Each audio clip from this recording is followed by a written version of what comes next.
Yeah, it's a really alarming thing to wake up to this morning, Craig and Vanessa. 15 bridges in our area, including the George Washington Bridge, are on those lists that urgently need to be investigated and evaluated for their risks. Let me give you a look at the rest of them. In addition to the George Washington Bridge, we're also talking about the Verrazano, Bayonne, Goethals and Outer Bridge, along with the Brooklyn, Manhattan, and Williamsburg bridges.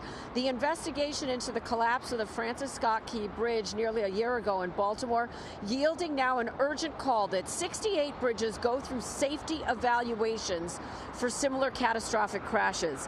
The massive container ship from Singapore lost power and the ability to steer, causing it to crash into the supports of the bridge that killed 7 people. Even more damning, the owners of the bridge had been previously warned to do a safety evaluation, but failed to do it. And now it will take an estimated 4 years for this bridge to be rebuilt.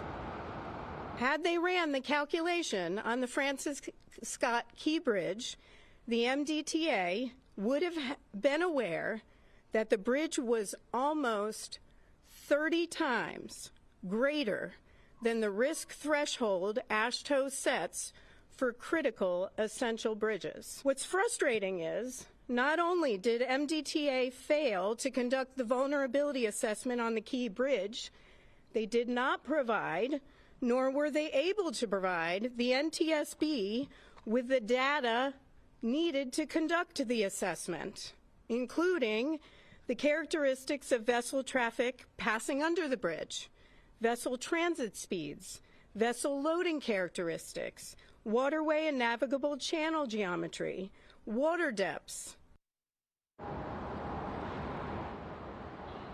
So the naming of the 68 bridges on this report does not mean that they are in imminent danger of being struck and collapsing, but that an investigation finding each of these bridge owners should do a thorough investigation using these safety standards to assess if a strike is more likely due to the type of boat traffic that passes underneath them and other factors. Now, the Port Authority of New York and New Jersey responded to all of this, saying in part of its bridges that they hold the crossings to the highest safety standards with industry-leading protection systems in place.